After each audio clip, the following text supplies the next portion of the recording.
Well, hello there. We are watching video 7, the last video of the Unpacking the Birth Chart series.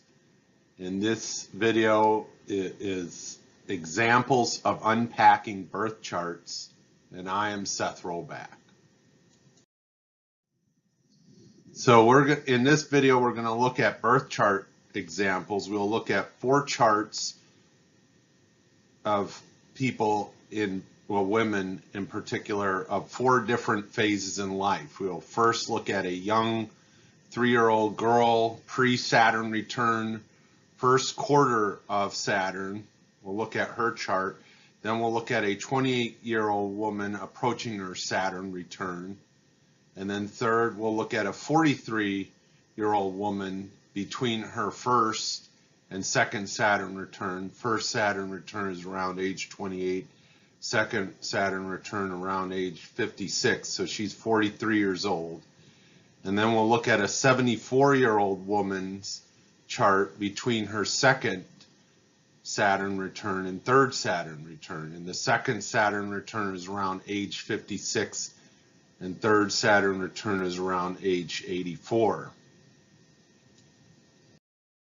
So for each chart, we're going to go through the questions that we had gone through in all the previous videos. So these are the questions that we ask when we do birth chart readings. The first question is, who are you? And we look at the big 3 and outer 4 that we talked in the first video, concentrations, planetary concentrations, and dominant planets. And then we ask the question, where are you going? And we look at the lunar north and south node. Then we ask, how will you get there? And we look at the hard and soft aspects.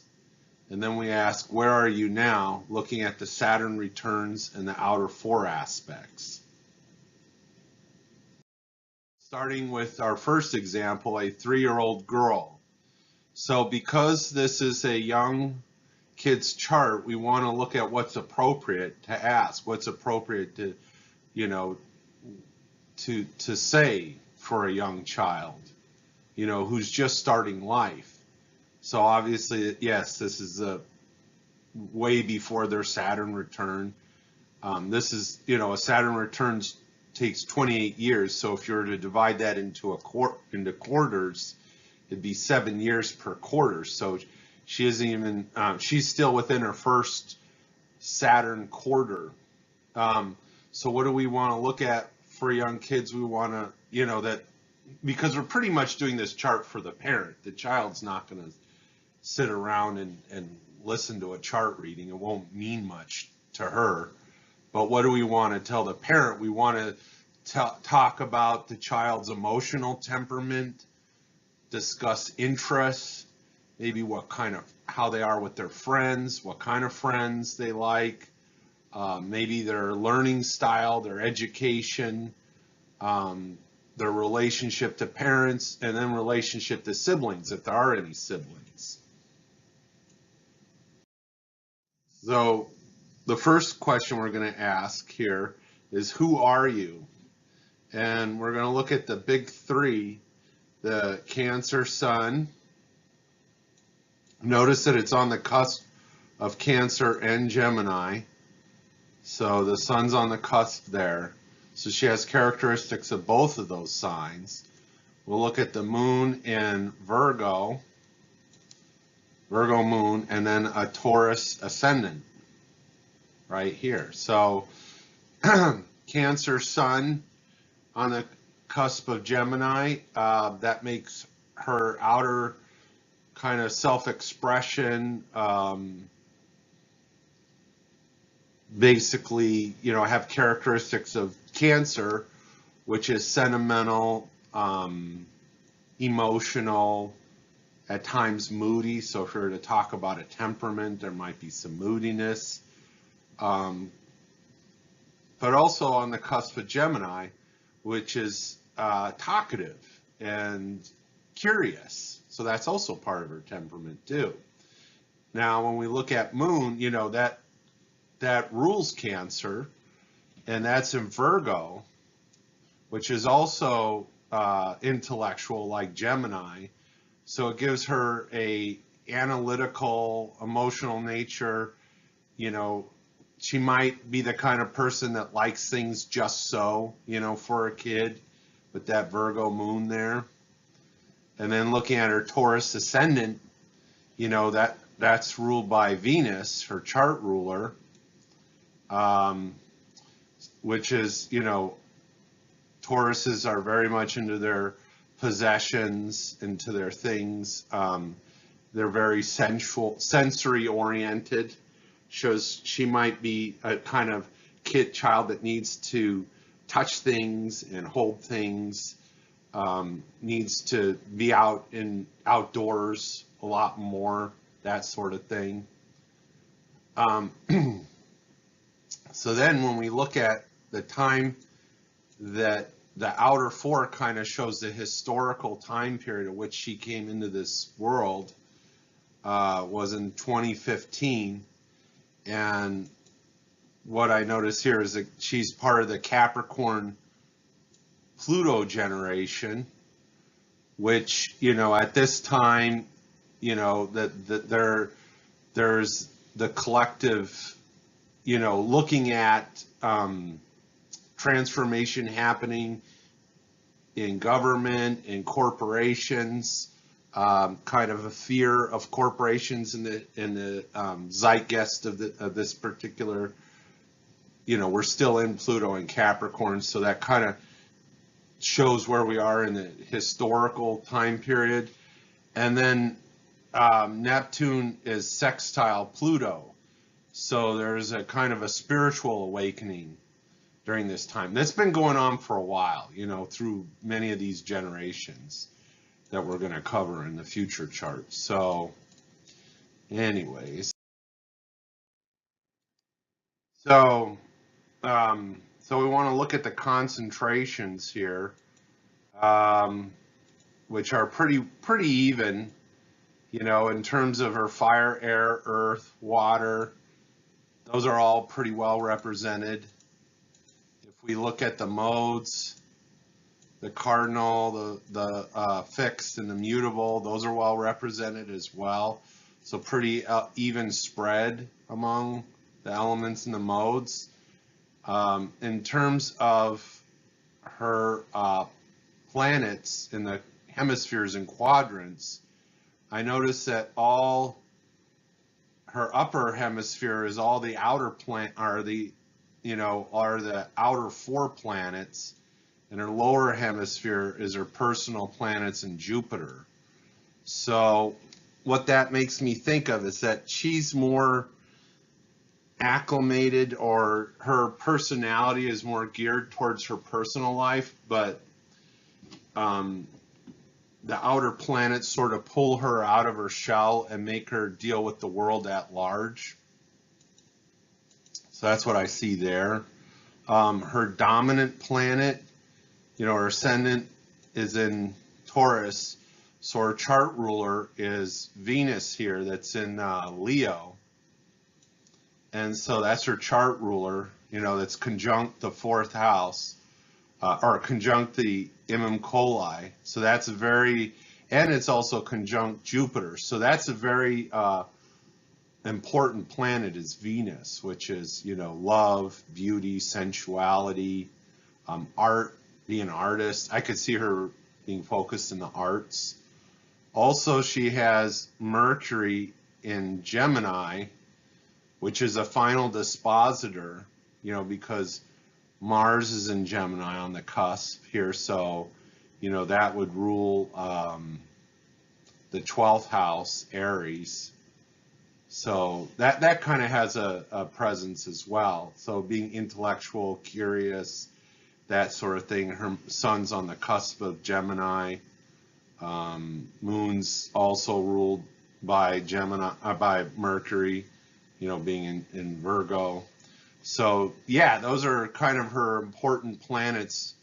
Are Venus, kind of the artistic, sensual, beauty, and Mercury, which is communication and curiosity. It's So those are kind of her key planets.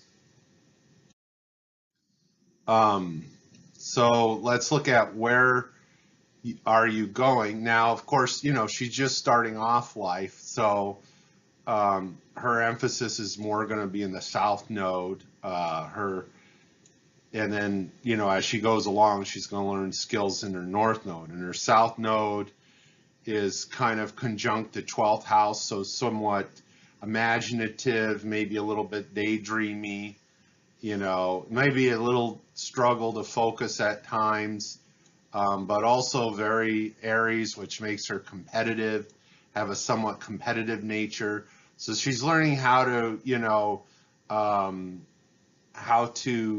be more diplomatic and that sort of thing, to focus on day-to-day tasks and that sort of stuff. So that's answering where are you going? Where is she going throughout her life? How will you get there? We look at her hardest aspects, which is Mercury square Moon. So we got Mercury squared Moon and Mercury squared Neptune. All right, so a lot going on with squares on Mercury. Her, which can, Mercury rules Virgo. It also rules Gemini. So this gives her a very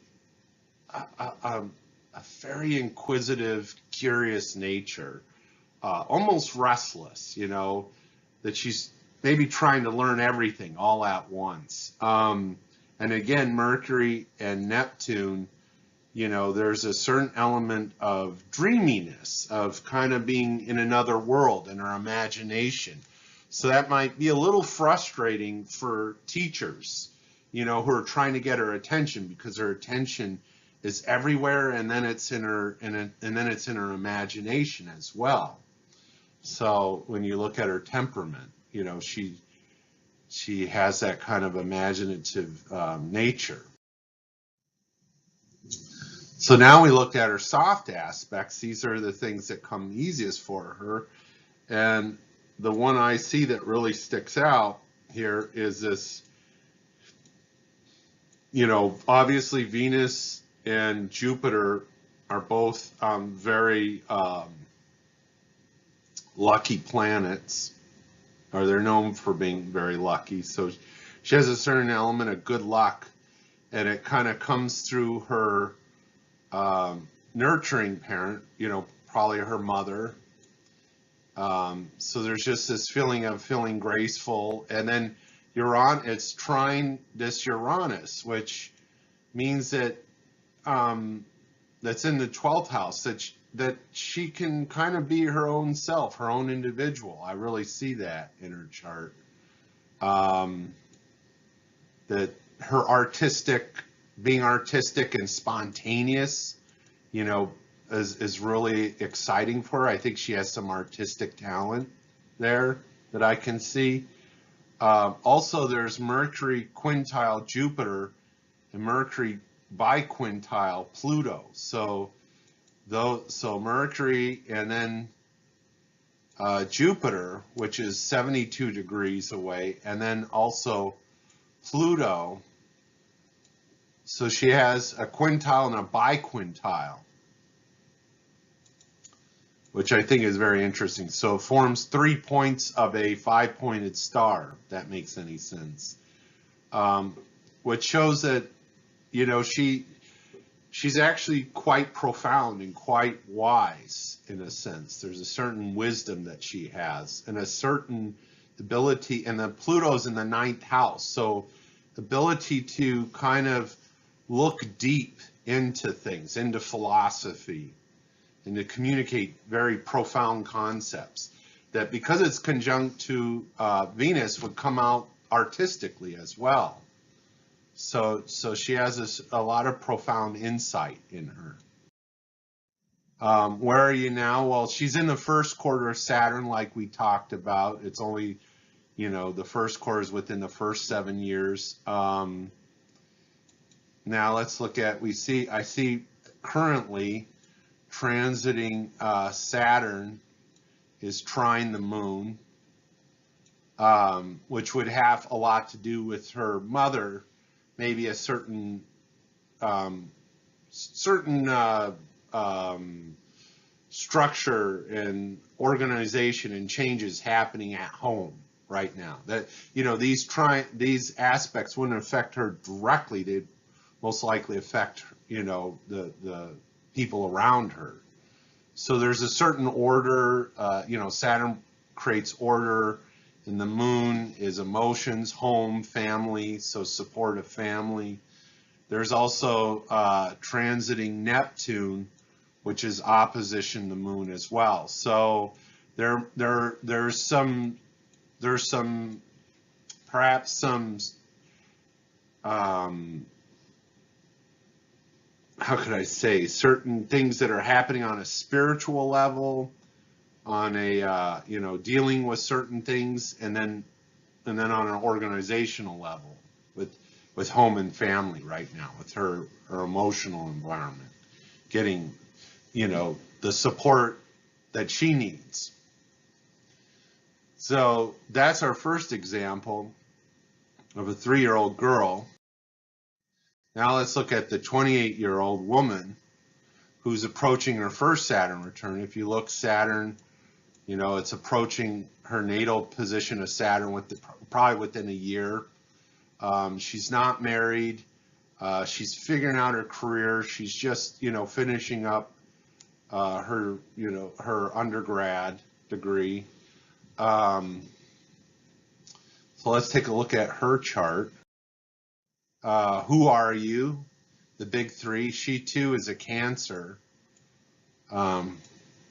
She has a moon that's on the cusp of Scorpio and Sag, but it's technically in Scorpio. And she's a Pisces ascendant.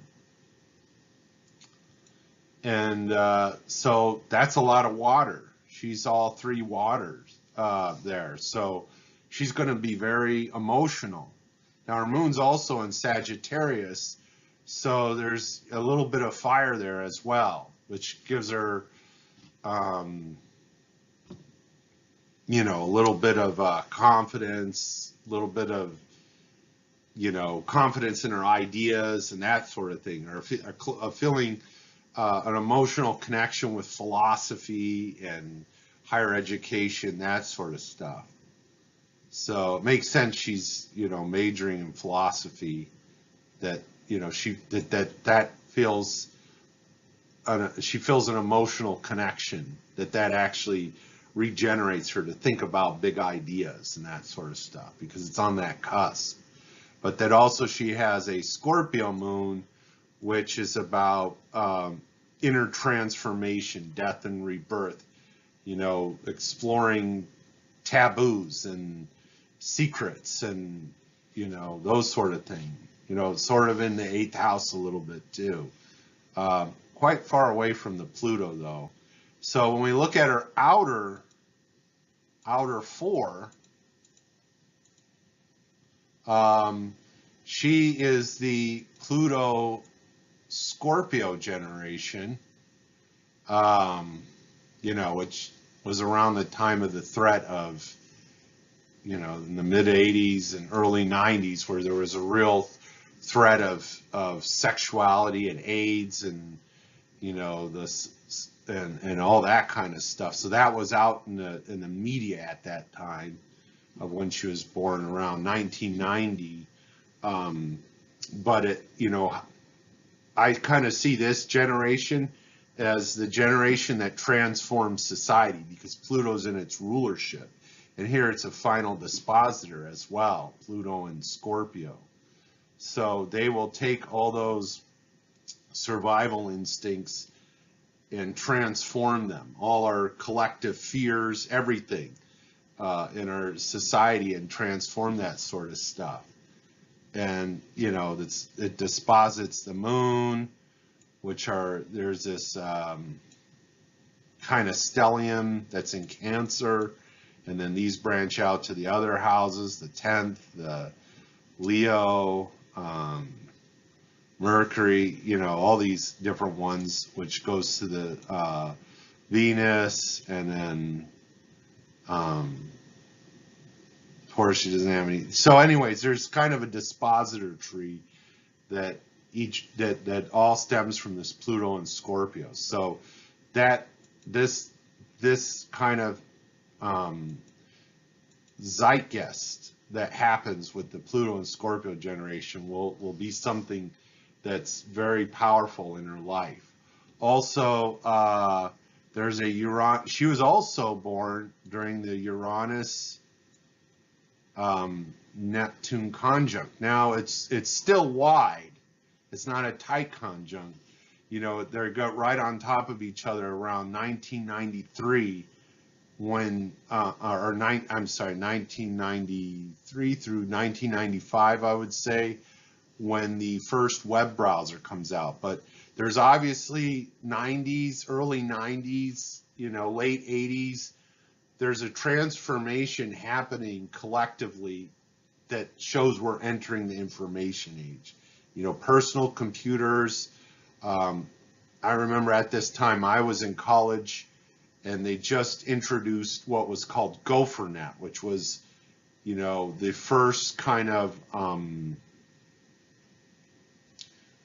internet information sharing. That was the predecessor to the World Wide Web. And so the wheels were just starting to turn here. And obviously the information age transforms everything. And so she is a product of that, and it's in her 10th house of career. So, being in the digital age and those sort of things that have happened since then is going to be very much a part of her career and her professional life. So let's look at the concentrations. She has a lot in water, as we said. Her big three are all water. So that's kind of the main thing. She also has this Mars in Aries. So, and then her moon's kind of in Sag. So even though there's a lot of water, there's still this feeling of fire that's there. And then some air and not a whole lot of earth. So, except for these outer planets. So she's kind of forced to try to, except these Uranus, Neptune, and Capricorn. So she's kind of forced to think about practical issues through, what's going on in around her in her environment. So it's and obviously she's going to have to, support or find a way to live, and so you have to take care of practical things. And it probably will be, using technology in an imaginative way, with that Uranus-Neptune conjunct, being involved with, web technologies and that sort of thing. So now let's look at her, and then as far as her, she's pretty well spread in terms of the hemispheres, whatnot. And now let's look at her dominant planet, which Neptune, well, she's a Pisces ascendant, so Neptune's going to be her chart ruler. Neptune up here, that's conjunct Uranus again in this Capricorn. So that also ties her into that Neptune-Uranus conjunct. So that's very important.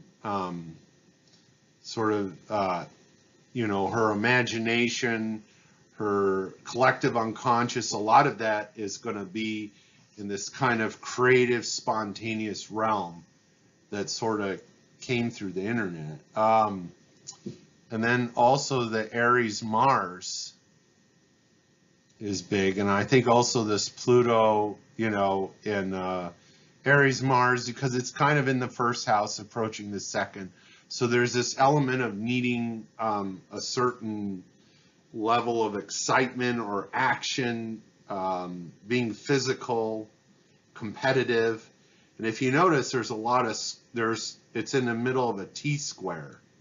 So conflict, competition, challenging things, there's a need to challenge herself.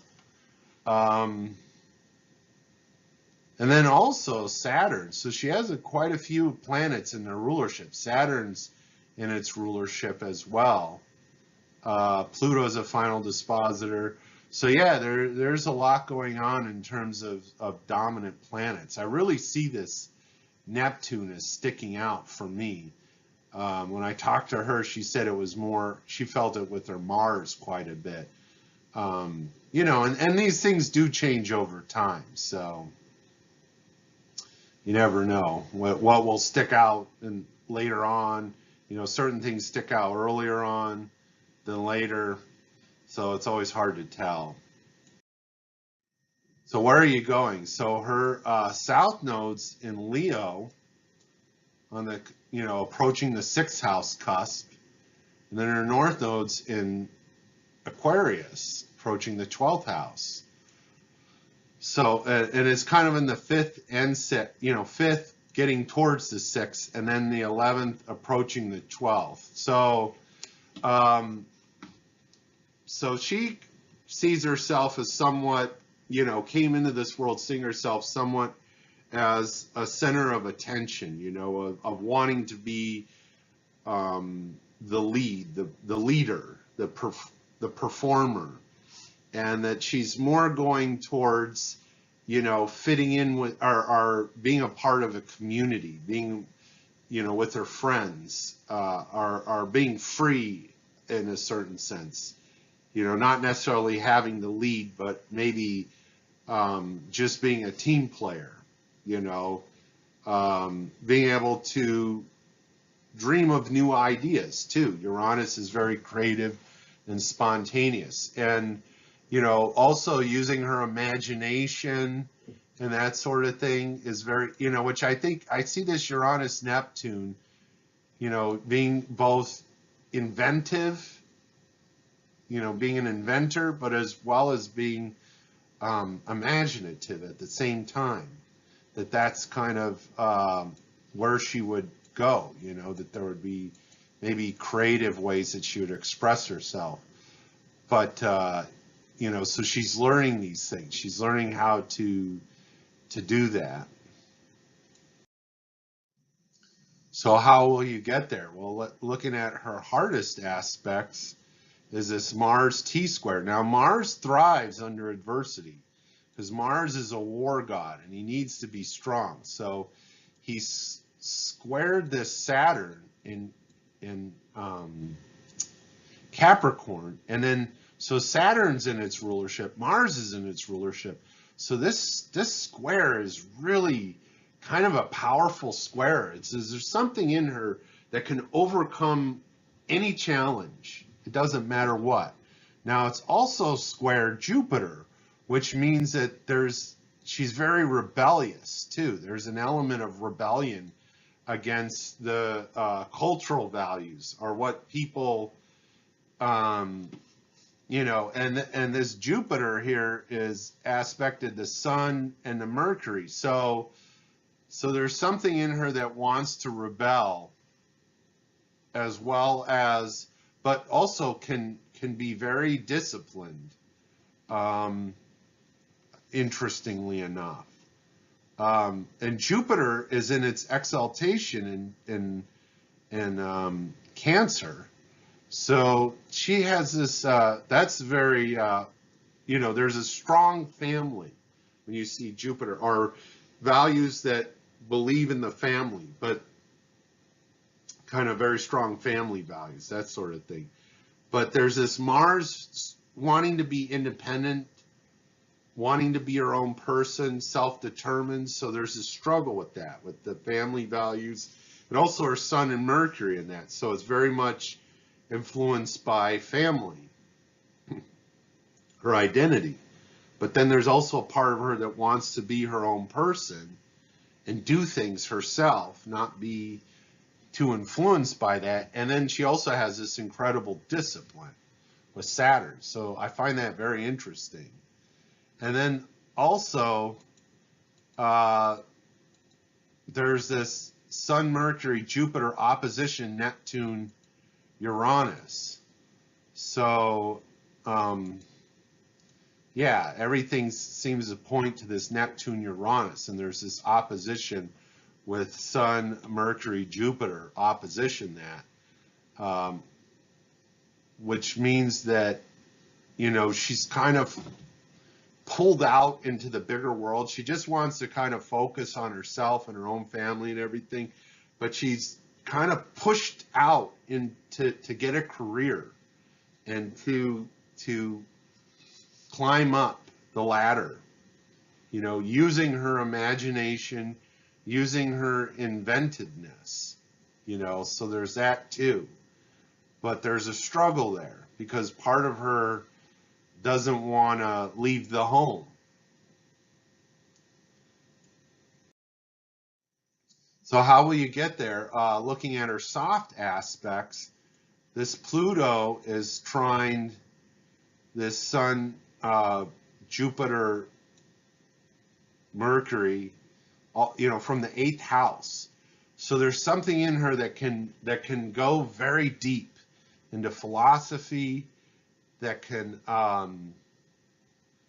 you know, there's this feeling of genuineness and authenticity.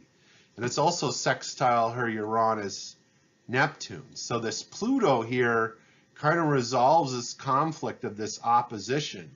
So going through her own personal transformation, going through certain crisis points in her life, allow her to kind of see her role in the bigger world, in the bigger picture, and pull her out of the home a little bit and to be a part of things. So where are you now? Transiting Saturn is triggering the Uranus Neptune. So her chart ruler. So all this is being triggered now. She's kind of forced to think about her future right now with Saturn. Saturn is organizing, disciplining, making her think about her career, about her future. And it's, you know, so again, that triggers everything. It's opposition to stellium here. It triggers Mars here. So all of that. Also transiting Uranus is just recently has been conjunct Mars that's been triggering this, you know, this T-square.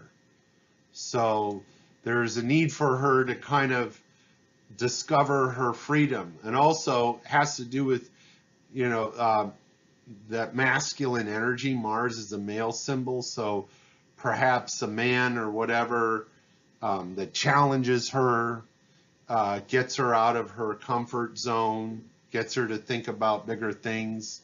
So that's also there.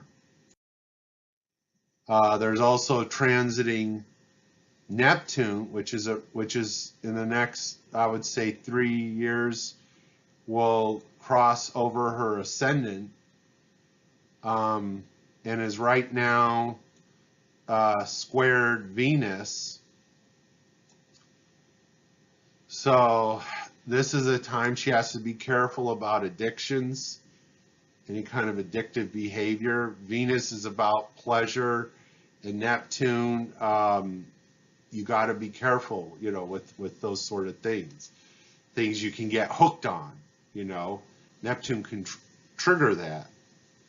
But it's also trying the Sun, Mercury, and Jupiter. So family and that sort of thing is very supportive. This feels empowered by Neptune, that there's this very strong spirituality that comes through, even though it's triggering certain restlessness that's in her. Looking at Pluto, just looking at Pluto here, transiting Pluto is also triggering the Mars, Saturn, and then this stellium here. So you got Pluto and Uranus both triggering this which is interesting because Pluto also plays a role.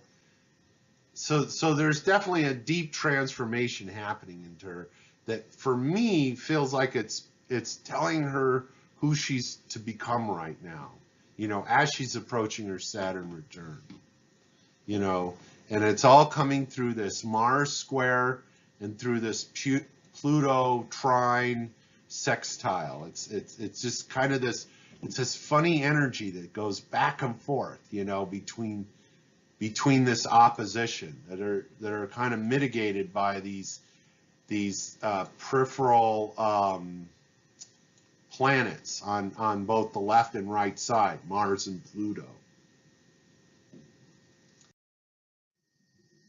So now let's look at the 43-year-old woman example who is between her first, so let's look at Saturn. It's already, so it's halfway on its opposite where Saturn is. So she's already been through her first Saturn return around age 28 and is now halfway to her second Saturn return. I don't know her relationship status and I don't know her career path, so it'll be interesting to see how this checks out when we look at, what she's gone through. So who are you? We look at the big three. Her sun's in Aries. Her moon's in Capricorn. And her ascendant's in Leo. So sun in Aries is its exaltation. She has a certain courage and leadership ability. She's a risk taker. That's oftentimes what you see with that sun because sun is ruled by Mars. Mars rules over the sun. And then the moon in Capricorn shows that her family and emotions can be somewhat reserved, so Saturn rules over the moon, showing that sometimes it's difficult to express feelings. That's a difficult placement for the moon, is in Capricorn, and its detriment because its rulership's on the opposite in Cancer. And then Leo rising makes the sun in Aries her chart ruler. So she has a very strong physical presence, with that particular placement. Very, very powerful presence. So looking at her outer four, looking at her outer four, so we look at she's Pluto Libra generation, which was a time of the civil rights and well, not so much this civil rights, but the feminist movement, which I think is the Libra, and of the time when there was mutual assured destruction. The big threat was nuclear war with Russia, and so Russia and the U.S. And so there was this balance of power that came out of fear that I always associate with this particular time period. And then, so then the big thing that I see with her outer four is she has the Saturn-Pluto square, which we're going to approach another one pretty soon in 2020. So this was in 1975. The Saturn-Pluto square was, at its height around I think it was 1976, which, was a time of restructuring, of secrecy, of control in the governments, trying to maybe perhaps hide things from the public.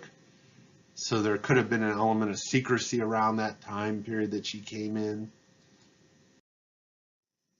Her concentrations, looking at that, she's pretty well represented in fire, air, earth in her grid, and water is just Saturn and Uranus. So those are kind of distant outer planets. So water is the one that's lacking the most.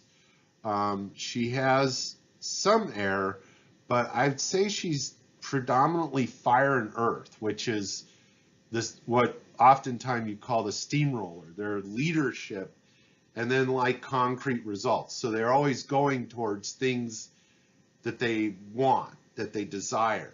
And there's so much fire in this chart. She's very forthright about going after the things in life that she wants. Water means there's a tendency to, what she's working on throughout her life is sensitivity, how to be sensitive to others and not necessarily roll over them.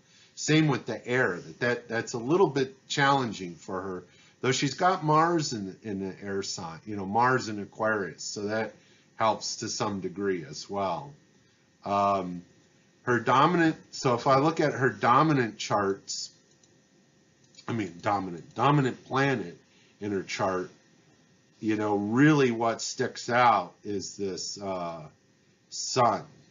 So her leadership abilities, and they're in the 9th house of higher education, cultural values. So I see her really being a kind of a teacher with also Jupiter there, very much, and the sun being the ruler, her chart ruler of her ascendant in Leo.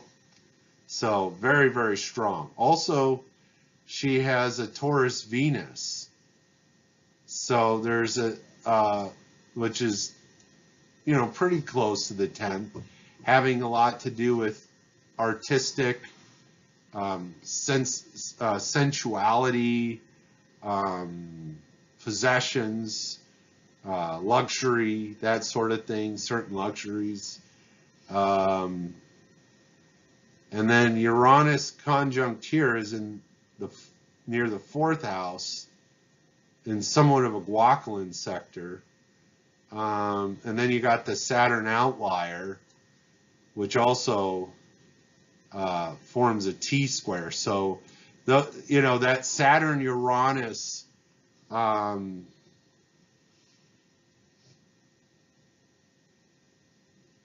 that's a Saturn-Pluto square I'm looking at. But it's part of this T-square. Saturn's in the middle of the T-square between Pluto and Sun and Jupiter. But the one that just seems to stick out to me the most is this Sun in Aries as her chart ruler. That's the one that seems to stick out with me the most.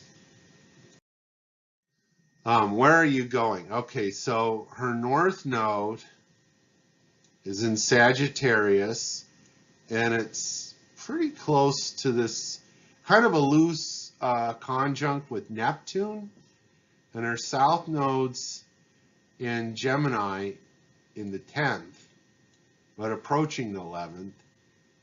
I'd say, it's definitely in the 10th, and then it's in the 4th house here. So there's a tendency for her to be career-oriented and intellectual, but what she's going towards is more focus on her personal life and search for truth, that there's this need for truth. And then being conjunct Neptune shows a need for kind of spiritual transcendence of understanding symbolism, being less, going away so much of analytical thinking and more right brain kind of thinking, more open, being being open to mystical things, those sort of things. Definitely I see that happening, but kind of turning her attention inward Also with Neptune in the fifth is conjunct the fifth house. So being attuned to children a lot, or inner creativity, being tapping into her imagination, that sort of thing. So how will you get there? So looking at the struggles that she has, there's the Saturn T-square. So the Saturn, which is in its detriment in Cancer. So the moon rules over the Saturn, which means that, looking for stability, that sometimes there's this feeling of structure and order is being undermined by emotions, emotional, and it's in the middle of this T-square between the Sun and Pluto. So, the Sun's very strong, and then this, well, look at this. I just discovered this. The moon, let me see, let me just point this out. See, sometimes when you're doing a reading, things will just all of a sudden, come to you. And what I notice here, what I just noticed is that the sun, not the sun, the moon and Saturn are in mutual reception, meaning that the moon's in Capricorn, which is ruled by Saturn, which is in Cancer, which is ruled by the moon.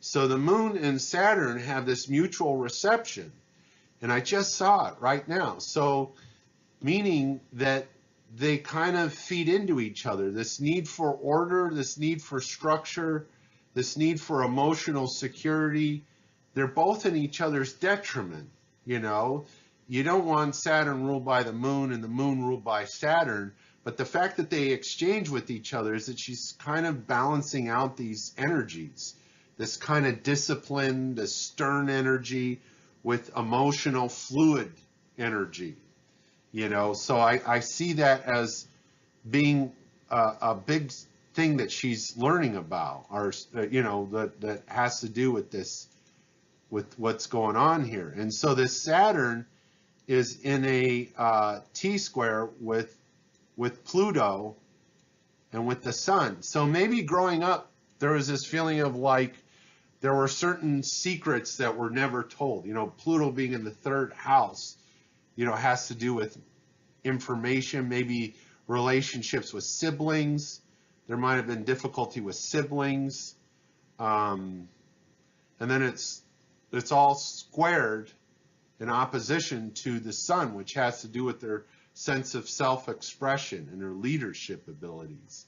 So Pluto being on the opposite of that oftentimes, she's searching for truth and maybe feeling undermined by these kind of secret power plays that maybe went on between siblings, between family, things that weren't talked about. The moon here is in the sixth house of health.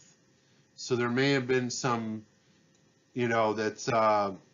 that's squared to Uranus. So there may have been some,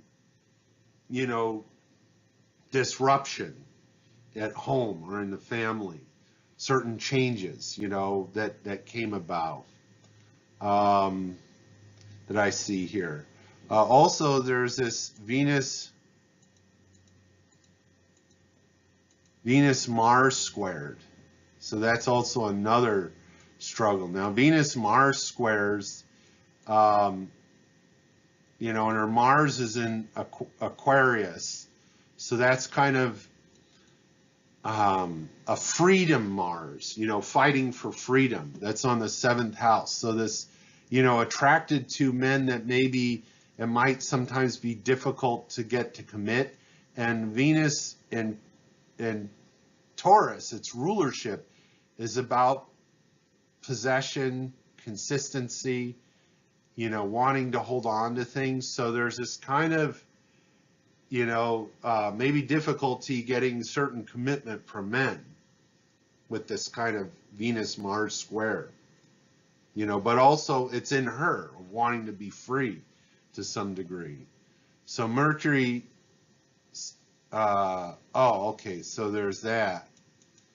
And then there's these interesting inconjuncts that I see between Uranus and Mercury, Jupiter, which means her teaching ability. There's also this Uranus, so changing home, changing her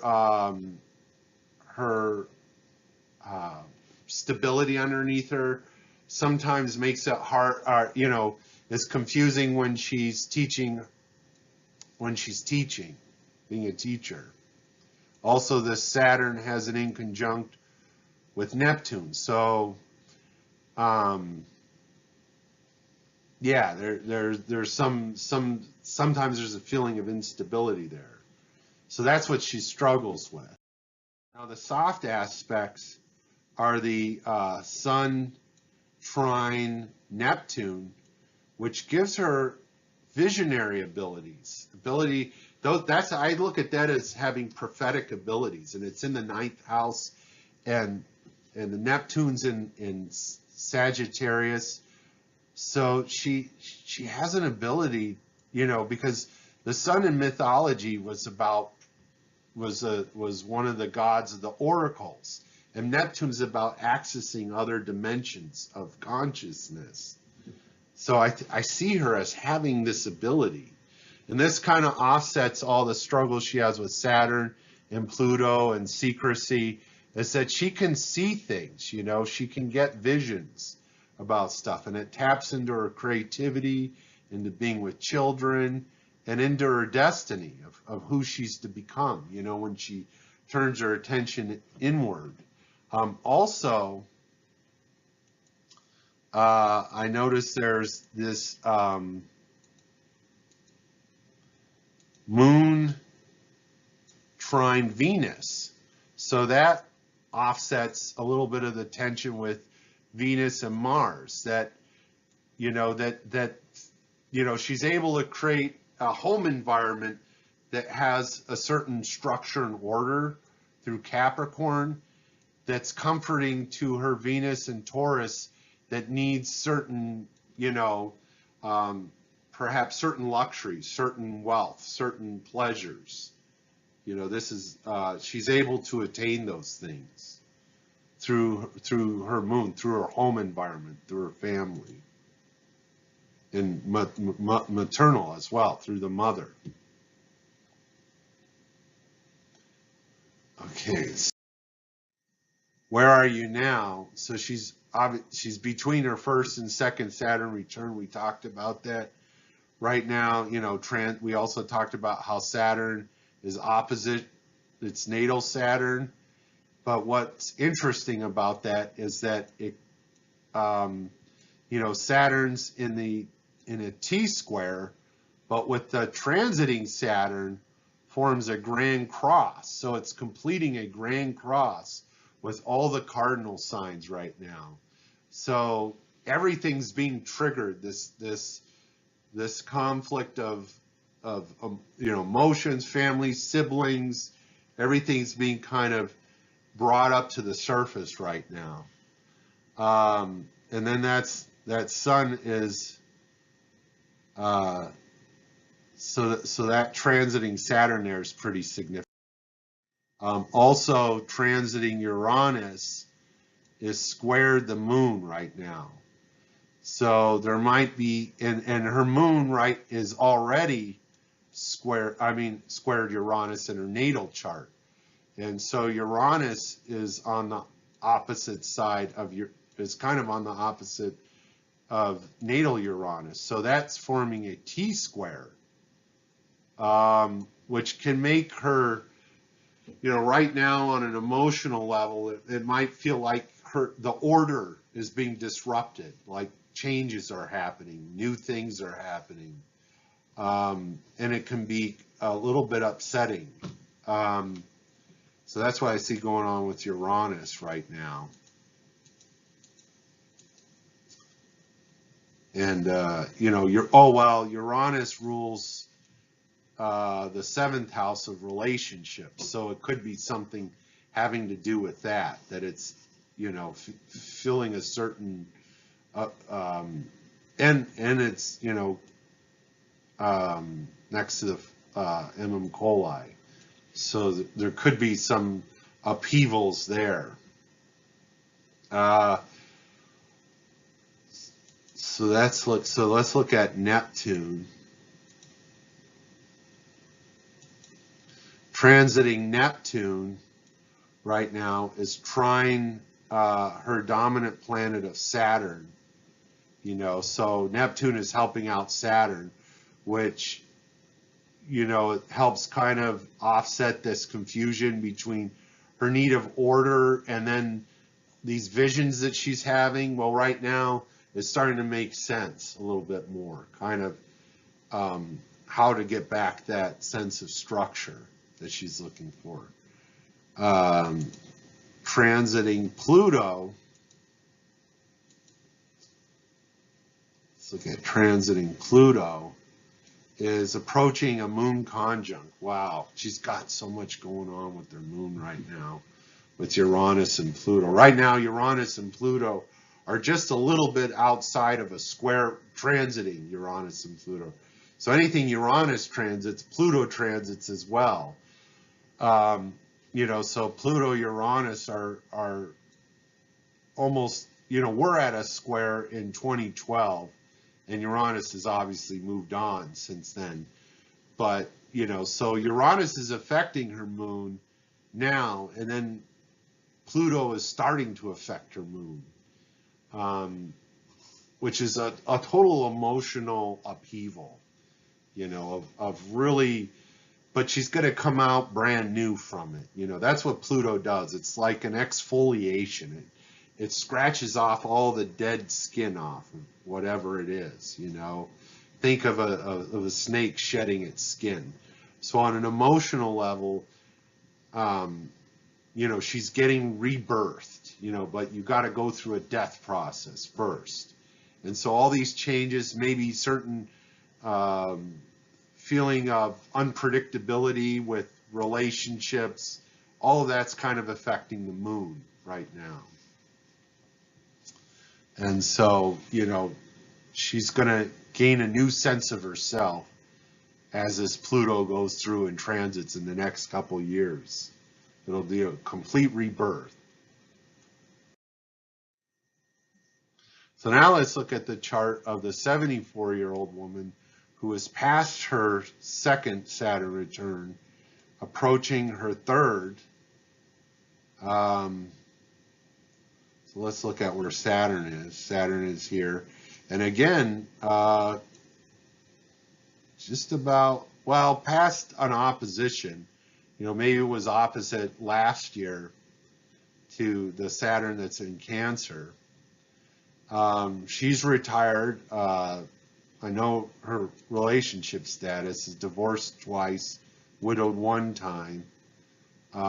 So that's there. So when you look at, you know, a person of this particular phase in their life, you know, they know their relationship status has been, you know, it's not like it's in front of them. It's like they kind of know where they are in that way, and then career as well. So you're past the second Saturn return. You know, usually when people prepare for retirement and that sort of thing, which she's already retired. So who are you? Let's look at the big three. So there's a double Leo here of Sun and Moon. Sun is close, kind of close to the cusp of Leo and Virgo. So there's a double Leo there, and then there's Gemini ascendant. So fire and air, very upbeat, positive. Both those are masculine elements. They're considered outgoing elements. You know, the sun's in its rulership of Leo, giving a very powerful, proud nature. Um, moon, ruling over the moon. So the sense of confidence in this chart. Gemini ascendant makes her constantly seeking new ideas, curious, interested, communicative. Communication's very always there. This is someone that maintains a youthful appearance their entire life with the Gemini ascendant, because they're constantly interested and engaged in that way. Let's look at the outer four.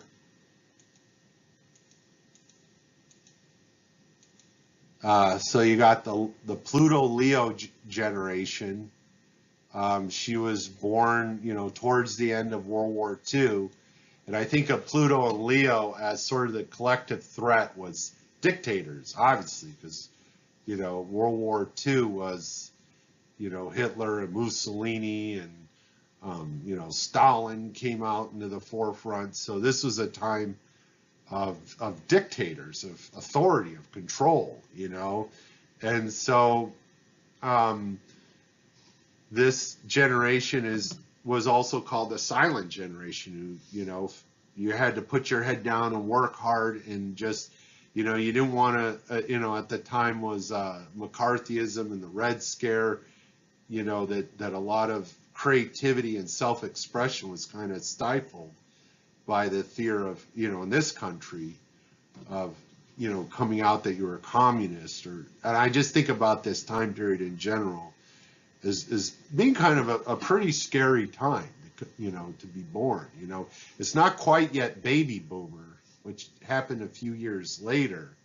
So it's still the tail end of the silent generation. So at this time, you have the Saturn Neptune squared, which was kind of the, at this time was the time period when a lot of the, psychological, the humanist psychologists sort of came to the forefront, when in the 60s, humanist psychology, and that sort of thing. So and also the hippies, the protest movements and that sort of thing. Because you think of Neptune as dissolving and Saturn being boundaries and control, is kind of, a distrust of the government, of the control that it tries to enforce, on endless warfare and that sort of thing as well. So that Saturn Neptune square that you see with a lot of the humanist psychologists and the transpersonal psychologists, as well as and I think about a lot of the teachers who I learned astrology from were of this era, the Saturn Neptune square, challenging the establishment, challenging, astrology in itself is challenging the establishment, with our, the kind of traditional American values of, of the Protestants, that sort of thing, of the Puritans that came over, on the Mayflower. So, anyways, here we go. So who are you? We're looking at concentrations, and there's a not much water, except for Saturn. There's not a whole lot of air except for the ascendant, but still that's pretty significant, having a Gemini ascendant. But really her elements are fire and earth. When you look at this thing, fire, she has most of, with the double Leo, that definitely makes her a lot of fire there. And then all the earth signs, all this, basically there's a stellium in Leo and Leo and Virgo. So, the emphasis, the weight of her entire chart is right there in this stellium, around the fourth house of home and family.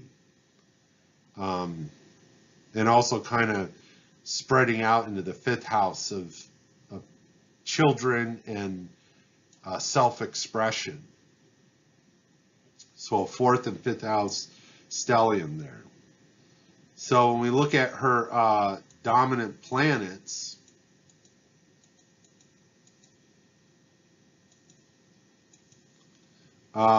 this Uranus really sticks out. That's in a very strong position on the Guaquilin sector. It's coming from the 12th house, approaching the first house. So that's one of the strongest points.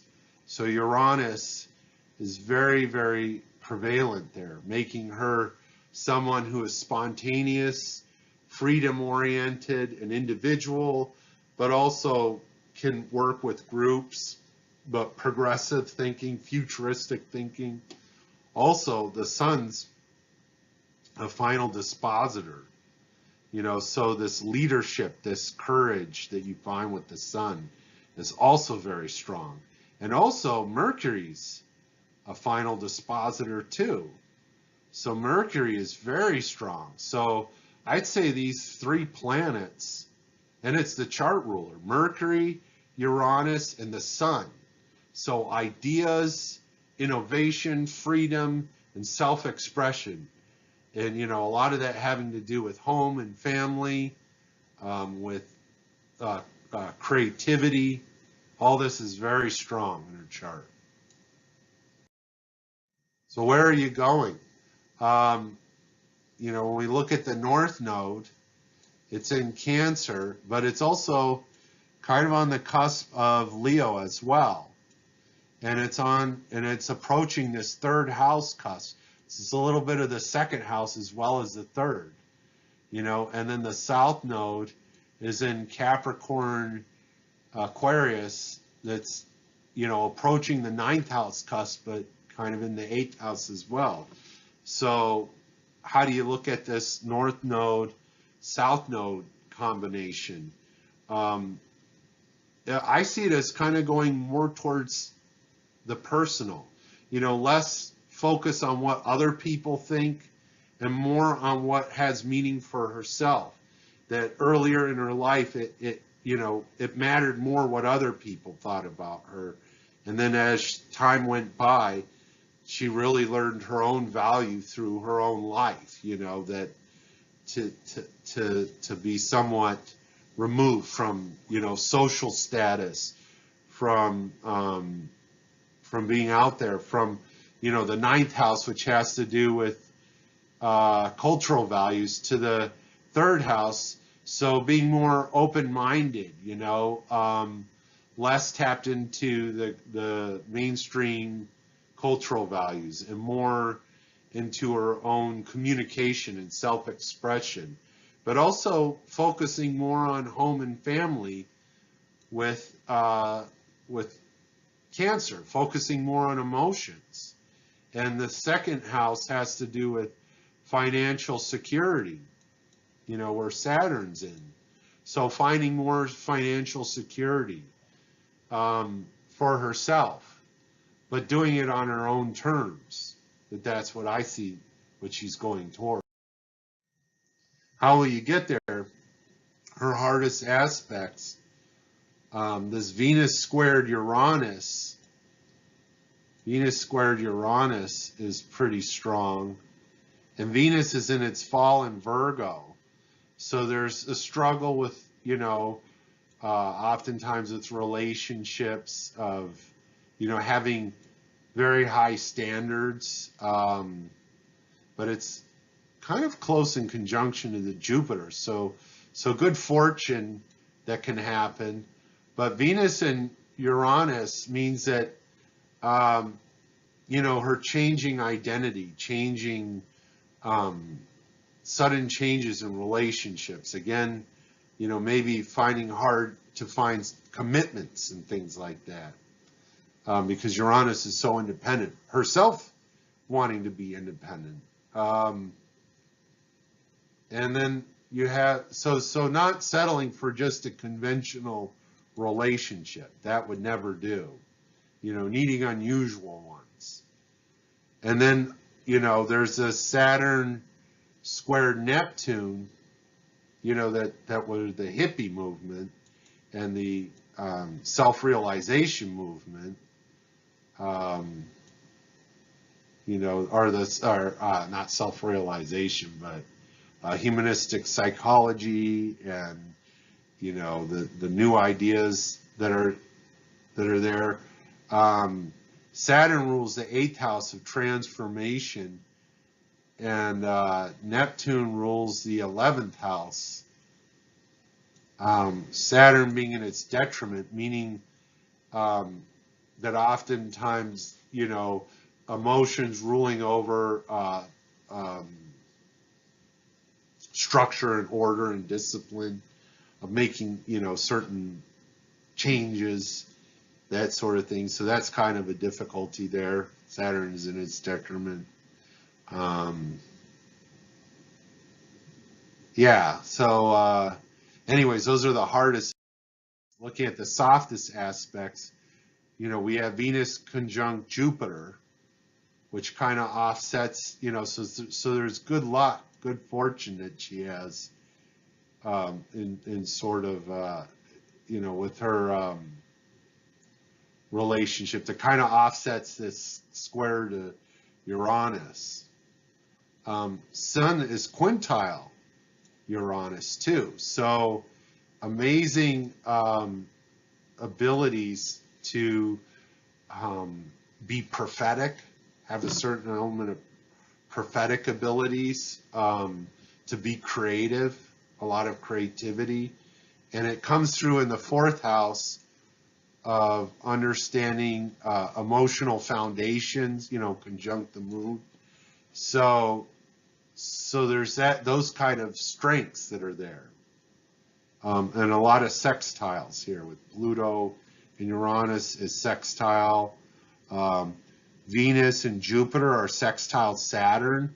So an ability to work towards things that she wants, to achieve some financial independence with Saturn in the 2nd house, even though it's ruled over by the moon. So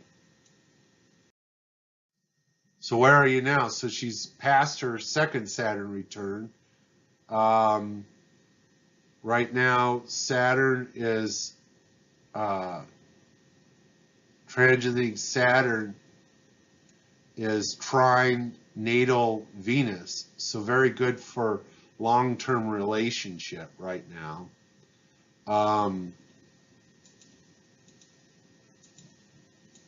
Transiting Uranus is right now trine the Sun, and biquintile Mars right here. Mars, both Mars and Mercury conjunct. So this is a time when she's going to have some real fun adventures, I see, looking at this stage in her life, with Uranus being spontaneous and new things, and then Mars and Mercury have to do a lot with intellect and trying things out. So it's trine the Sun and trine Mercury and Mars.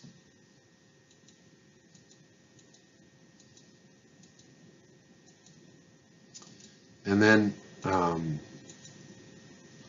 looking at transiting Neptune, it's in Pisces, is opposition Venus and squared Uranus. That's, a dominant planet, obviously, here. So there might be some things happening on an subconscious level about,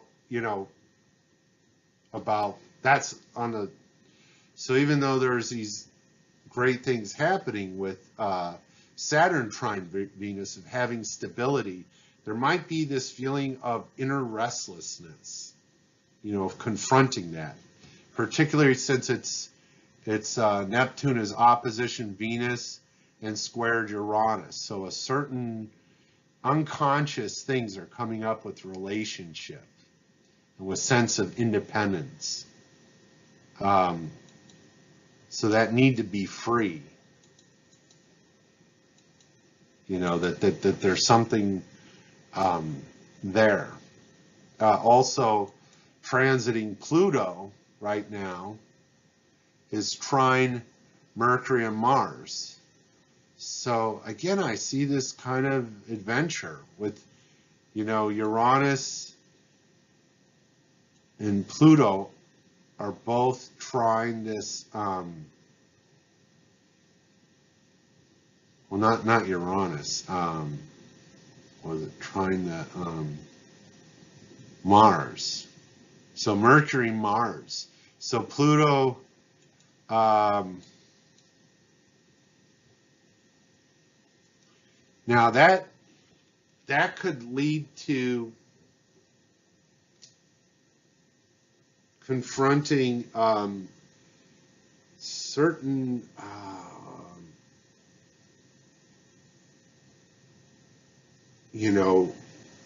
that it's positive, but it could bring out some, Mars and Mercury conjunct like that can sometimes, bring out arguments, that sort of thing,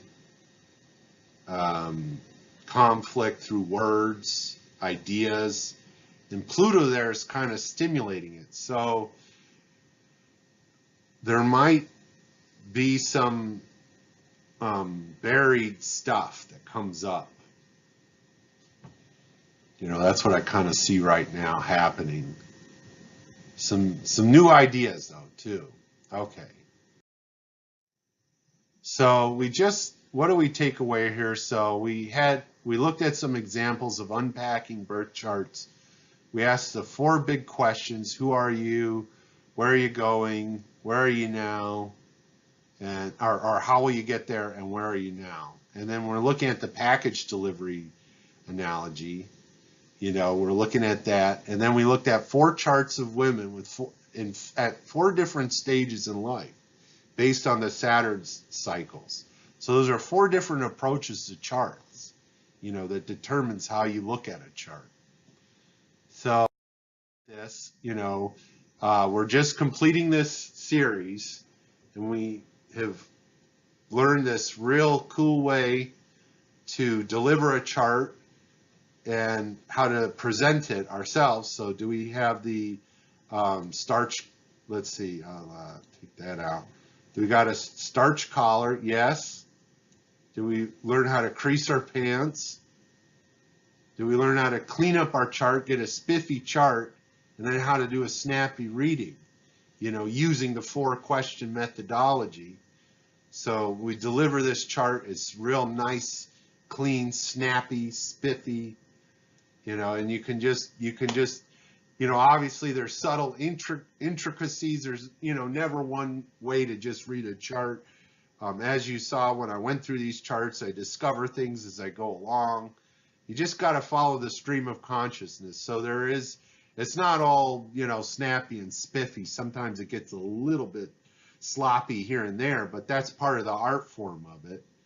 But anyways, you get this method of looking of how to approach a birth chart as an intermediate astrologer. As you advance and sharpen your skill, you learn these things.